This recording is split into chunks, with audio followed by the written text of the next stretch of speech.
ప్రతి కార్యకర్తకు నేను ఒకటే చెప్తా ఉన్నా, ఎవడెవడైతే మీకు అన్యాయం చేశాడో పర్వాలా, అన్యాయం చేయండి, చేయించుకుంటాం, టైం మీది, కానియండి, కొట్టండి అని చెప్పండి.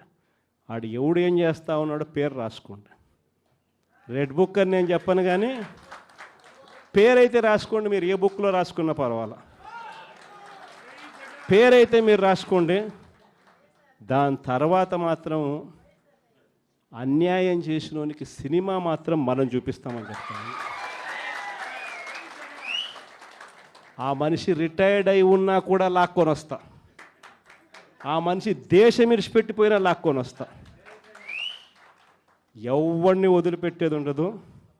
ఒక్కొక్కడికి మాత్రం సినిమా మాత్రం ఎలా చూపించానో అలా చూపిస్తామని మాత్రం చెప్తాను. ఖచ్చితంగా ఏదైతే నాటుతున్నారో, ఏదైతే ఇత్తుతున్నారో, ఇది రెండింతలు వీళ్ళకు పండే కార్యక్రమం కూడా జరుగుతుందని మాత్రం ప్రతి కార్యకర్తకు గట్టిగా చెప్పండి. ఎందుకనంటే ఈరోజు రాష్ట్ర వ్యాప్తంగా ఇదే జరుగుతూ ఉంది. ఒక్కొక్కని కథ వింటూ ఉంటే నిజంగా మనసుకు బాధ కలుగుతుంది. ఆ బాధ ఎలాంటి బాధ అంటే చెప్పలేం. అసలు మంగళగిరిలో ఒక పాపను, కృష్ణవేణి మంగళగిరి పాప, సోషల్ మీడియా పాప తీసుకొని పోయి, ఆడపాపను కూడా, ఆడకూతురు అని కూడా చూడుకోకుండా తీసుకొని పోయి హైదరాబాద్ నుంచి ఎత్తుకొని వచ్చి స్టేషన్లలో పెడతా ఉన్నారు.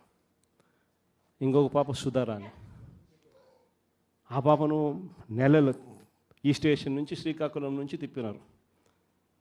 శ్రీకాకుళం నుంచి కింద దాకా అన్ని స్టేషన్లు తిప్పుకుంటూ నెల రోజుల పాటు బెయిల్ రాకోకుండా తిప్పినారు.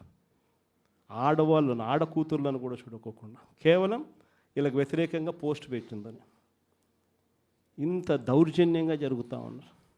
వంశీ అని ఇప్పటికి నెలన్నర అయిపోయింది. ఒక కేసులో బెయిల్ వస్తుంది, బెయిల్ వచ్చిన వెంటనే ఇంకొక కేసు, మళ్ళీ ఆ కేసులో బెయిల్ వస్తుంది, బెయిల్ వచ్చిన వెంటనే మళ్ళీ ఇంకొక కేసు. ఇప్పటికి 11 కేసులు. ఒక కేసు అయిపోయినాక ఒక కేసు, ఒక కేసు అయిపోయినాక ఒక కేసు.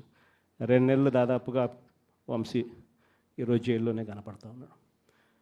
ఇంకొక దళితుడు ఎక్స్ఎంపీ నందిగామ సురేష్ పాపం నెలన్నర రోజులు పాపం జైల్లో పెట్టారు.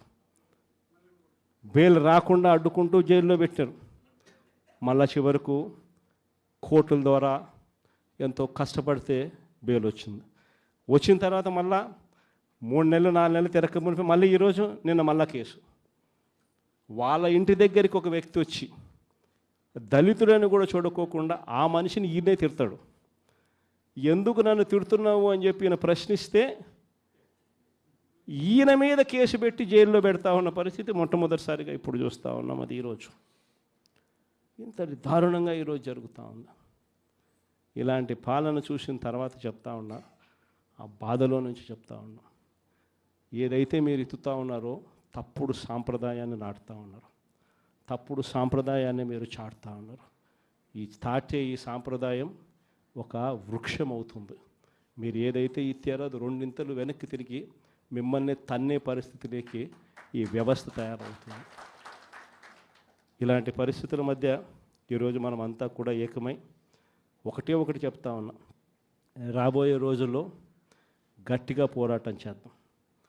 సంవత్సరం అయిపోయింది కళ్ళు మూసుకొని కళ్ళు తెరిచేసరికి. ఇక కళ్ళు మూసుకొని కళ్ళు తెరిచేసరికి మరో 3 సంవత్సరాలు కూడా అయిపోతే దాని తర్వాత మాత్రం వచ్చేది మన ప్రభుత్వమే. మంచి రోజులు ఖచ్చితంగా మనకే వస్తాయి. ఒక చీకటి అయిపోయిన తర్వాత ఒక పగలు రాక తప్పదు అన్నది ప్రతి ఒక్కరూ గుర్తుపెట్టుకోమని ఈ సందర్భంగా కోరుతాను. ప్రతి అడుగులోనూ కూడా సంవత్సరం అయిపోయింది కాబట్టి ఇక రాబోయే రోజుల్లో ఇంకా ఉధృతంగా కూడా ఉద్యమాలు చేయాల్సిన పరిస్థితుల మధ్య మన పార్టీ ప్రయాణం సాగుతుంది. ఈ లోపల మనం గ్రామ స్థాయి దాకా కూడా మనం వెళ్ళిపోయి గ్రామ కమిటీస్ ఫామ్ చేసుకోవడం దగ్గర నుంచి మొదలెట్టి బూత్ కమిటీస్ ఫామ్ చేయడం దగ్గర వరకు కూడా పూర్తిగా మనం చేసుకోవాల్సిన కార్యక్రమాలు, ఏర్పాట్లు అన్నీ కూడా వ్యవస్థీకరణగా మనం చేసుకునే కార్యక్రమం మనం చేసుకుందాం.